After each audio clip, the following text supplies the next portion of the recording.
What's up, guys? It's Eric. Today we're going to talk about the Pentax 6x7. What just fell? It's been said before that photography is sort of a balancing act. You know, to get the look you want, you're going to have to sacrifice something. To get that smoothly flowing water or narrow depth of field, or to shoot at night or in bright sunlight, there's a give and take. You have to sacrifice things to get the images you want. And in film photography, that sacrifice can be even more pronounced. So on one hand, you got something like this. This is a 35mm camera, specifically a rangefinder. It's small, it's portable, it's going to take a bunch of pictures, it's easy to focus, but the image quality is going to be substantially lower than something with a bigger format. On the other hand, you have something like this. Now, this is a Mamiya RB67. This is a medium format 6x7 camera. It's heavy. It's big, it's ungainly, it's difficult to carry, it's difficult to focus, but you're going to get beautiful, beautiful, super high resolution images out of something like this. The question then is, how do I marry the ease of use and portability of this camera to the image quality and resolution of this camera? Enter the Pentax 6x7. The Pentax 6x7 is, as the name would indicate, a 6x7 medium format film camera. Of course, it shoots 120. This camera was initially released in the late 1960s and ran all the way through, the 2000s in one form or another. Disclaimer, when I talk about this camera, I'm going to be talking specifically about the model I have, which is the Pentax 6x7 non-mirror lockup version, which is to say the cheapest, crappiest version of this camera you can buy. The Pentax 6x7 is interesting for a number of reasons. The most obvious is that it's an SLR that shoots 6x7. It's bizarre. By marrying the handling and styling of an SLR to this giant film surface, it's created a beast, and much has been made of the weight and difficulty in handling of this camera. I'd argue it's a little bit overstated. Yeah, it's a big camera. Yeah, it's heavy, but is it substantially heavier and harder to handle than a modern pro DSLR with a pro lens on it? Not specifically. It obviously doesn't have a grip on it unless you buy the optional wood grip that you can get on the side, which is something I'd like to invest in the future. So it can get a little bit tiring if you don't have a strap and you're just holding it. But in general, it's not an overwhelming prospect. Another downside that I had heard before I went in was that because the camera is so big, because the shutter is so big, the mirror is so big, that unless you're shooting at exceptionally fast film speeds, mirror slap is going to be such an issue that you're not going to be able to handhold this guy. I have not found that to be the case, at least with this lens on. I think if you were to go with longer lenses, it could be an issue, but I haven't had really any trouble capturing sharp images handheld, even as slow as like 1/60th of a second. Being an SLR, the camera is a lot less modular than something from, Hasselblad, Bronica, Mamiya in general. You can remove the prism on here. You can replace it with a variety of different prisms. They also sell a waist level finder. And of course, you can remove the lens. That's it. Film loads in the back here. I have film currently loaded in from my trip to New York, so I'm not going to be opening it up, but pop it open.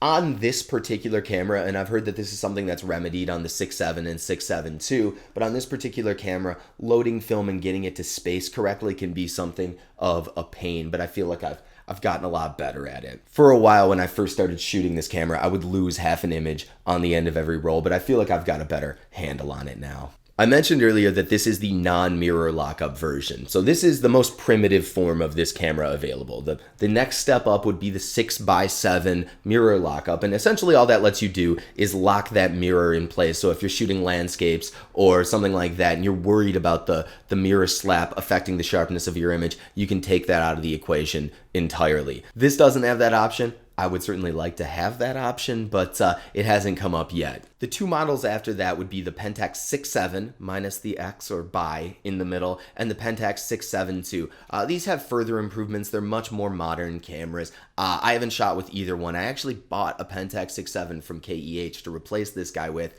Had it, unwrapped it, looked at it, and it was broken. They sold me a broken camera, which was a real bummer. It wouldn't load film. Film wouldn't load in correctly, so I sent it back and got a refund. But in the future, that's something I'll probably look to upgrade to. The Pentax 6x7 is almost entirely battery dependent, meaning if you don't have a battery in this guy, you can't take pictures, you can't advance film, you can't do anything. Luckily, batteries are inexpensive and easily available on Amazon. I bought a bunch of them when I first got this guy, and I haven't had any problems since. Now, when I initially was looking to upgrade to a medium format camera, I did a lot of looking through people's photographs on places like Flickr and 500px and just Googling. And one thing that kept coming up over and over and over again was I would see these gorgeous images with this incredible depth of field and incredible sharpness and just really, really beautiful images, and, you know, kind of quantifying why a lens makes gorgeous images. I'm sure there's people out there with charts and graphs and numbers who can do it for you, but to me it's this kind of nebulous thing. But I would see these images over and over and over again, and each time I would click to see, you know, what was the lens and camera that made this image, it was this guy. This is the 105mm 2.4. Now this lens on 6x7 is essentially a normal lens. It's going to translate to something near a 50mm on a 35mm camera, or, you know, full frame DSLR. As you can see, there's a ton of glass here. It's just an incredible lens. For whatever reason, and again, I said it's tough to quantify, this lens just makes magic. It's not super sharp wide open, but who cares? The depth of field is so incredibly wide and so incredibly beautiful. The out of focus parts are gorgeous. The way it renders lights in the background, it's just a stunning lens. I think it's probably my favorite lens I've ever used on any camera format, period. In addition to being a beautiful, magical lens, it is currently my only lens for this camera. Shame on me, right? I am looking at purchasing the 165 2.8 and the 75, I think it's 4.5, I could be wrong, to kind of round out my lens collection for this camera. What I'd like to do now is go through and look at some photographs that I've taken with this camera, give you an idea of what it brings to the table and what I think about it. Spoilers, I love it. Okay, so let's start with this one. So this is one of my favorite photos that I've ever taken with this camera and lens. This is in a place called the Saratoga Tea and Honey Company in Saratoga Springs, New York.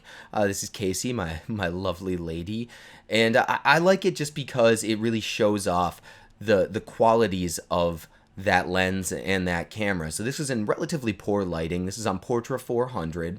I opened the camera up all the way, and I think shot this at either, you know, 1/60th or 1/100th of a second to try and keep it sharp. And I was aiming for her eyes, to keep her eyes sharp. And you can see, if you look, you know, her watch is pretty much in focus, but that back shoulder is already dipped off pretty severely out of focus, and the background is completely blown out. The qualities of the lens are immediately apparent in terms of how smooth the out of focus areas look, how beautiful they look. It's a really cool photo. I'm really pleased with this one. Now, this is one of the very first photos I took when I got the camera, and this was in actually my first impressions video on the Pentax 6x7. This is my parents' dog, Riley, on their patio, just lying on the ground. He was pretty worn out at that point. He's a black lab. He's a nice guy. I like this photo a lot. So this is obviously, it's wide open. This is on Portra 400 again. This is possibly a little bit underexposed or exposed at box speed, which is why you have a little more saturation in the colors than you would if you overexposed it. But the eye is in focus, and just the fall off in sharpness is so drastic. That's my mother in the far background there, and she's gone. She's a blur. It's incredible. It's just beautiful. And even in the foreground there, in the boards, I just love how it looks. You know, obviously this isn't a photo you would like hang on your wall and show off, but it's a really, really neat image in terms of showing off what that lens is capable of. Here's another photo that I was really pleased with, and this one was kind of a complete surprise. This is my buddy Dave. We were descending Cascade Mountain. This was in, if you saw my Adirondacks video, this was in it. This is on Portra 400. This is probably the last really nice day of the year. It was actually, it hit the 70s that day, and the very next day it snowed up in the Keene Valley. But I love the depth of field in this. I love how sharp the subject is, while the background is completely separated. It almost looks like a painting. It's really beautiful. The colors, you know, as per Portra, are gentle and kind of pastel. I'm very pleased with this one. I like this a lot. This one's sort of similar to the last one, actually, in a lot of ways. So this is on Ektar. That's actually my mother and Casey in front of her, believe it or not. And this is walking out to the old house. A lot of mountains in the Adirondacks, and this was at Hadley Mountains, but a lot of mountains had fire towers on top, so that a permanent fireman could go up in, you know, whatever the mid-1900s and watch to look for fires in the woods or anything around, and he would stay in that house. And houses are no longer occupied, but you can climb the fire tower and take photos from above, which is really neat. And we were walking out to check this one out, and this was after the weather had turned. Obviously, there was some snow up there. It hadn't started snowing, down below yet, but up in the mountains it was. Ektar created some really beautiful colors here. I didn't actually hit focus as well as I would have liked, but it's difficult to tell, if you're not pixel peeping. I think this photo's kind of surreal, kind of spooky, kind of cool. You don't really know entirely what's going on here, but yeah, I just really enjoyed how it looked. There's a tremendous sense of depth to this image that I appreciate. This one's just Casey looking crabby. This is in Saratoga Springs. I just like it because it is, she's very sharp. She's very sharp. She looks good. I forget this might have been on Delta 100. I'm not entirely certain off the top of my head. I think it might be. I'll have to go back and check. But this was on some form of Ilford black and white film. And yeah, I just like how sharp she is while the background is completely out of focus, even if she's glaring at me like she does in every photo. And again, this is one of the first photos I took. This is, the dog was laying right there. This is from that same roll of film. This is my buddy Jeff at my folks' house. I like how it shows off the depth of field there. His phone is completely out of focus. Eyes are in focus. Background's out. Whatever. It's not great art, but it's kind of a cool image. Now this photo, I want to say this is on Pentax 400. This is in Buffalo. I went home for Christmas a couple months ago and walked up and down the Elmwood Strip with some of my friends here. This is at a place called Pasteurized Tees where they make custom t-shirts. It's just a really neat store.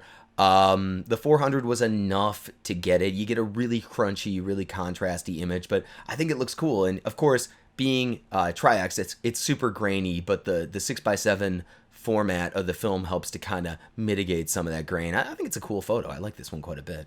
This photo is interesting to me for a couple of reasons. So first and foremost, Casey's out of focus. That's obvious, right? So this is my sister Morgan, my mother, and Casey, and this is when we were home for Christmas from the same weekend as that last photo. The problem with this is there was not enough light to stop the camera down enough to get all three of them in focus. And I told him to scrunch in. Casey didn't scrunch enough. That's what you get. So that's the negative. The positive is it's a beautiful looking photo. And if you look in the reflection in that mirror there of the Christmas tree, the lights, it's just gorgeous. The way that lens handles bokeh, it's just absolutely beautiful. So yeah, I mean, it's a near miss. Obviously not a completely usable image, but it does show off a lot of what the lens can bring to the table if you use it more correctly than I did. Same day, same weekend. Obviously, it's Portra 400 again. A little bit underexposed, but it's just a cool photo, man. I'm really pleased with the way all of these photos turned out. So let's finish up with this one, just because I really like this photo. This was, if you've seen my Ektar video or my Adirondacks hiking video with Dave, you've seen this photo, but I like it. This is on Portra 400. It was taken handheld from Cascade Mountain in the Adirondacks in the Keene Valley, and I think it's a really lovely photo. Obviously, if I'd brought a tripod with me, I could have stopped this down a little bit more and perhaps gotten a sharper image all the way through, but I don't know. Beggars can't be choosers. I think it's really beautiful, and I'm proud of this. I'm proud of quite a few of the photos that I've taken with this camera already. So, yeah, I mean, incredibly pleased with it. All right, so there you have it, the Pentax 6x7. Currently, I think my favorite camera, period. I just love it. Thank you so much for watching. I hope you enjoyed it. I really enjoyed putting it together. Like I said, I just absolutely love this camera. If you did, of course, thumb up the video, subscribe, leave me a question or a comment. I love hearing from you guys. And if you really, really loved it, of course, you can always donate to my Patreon or not. Just live your life. Do what you do. No hard feelings either way. Thanks again, guys. Stay safe.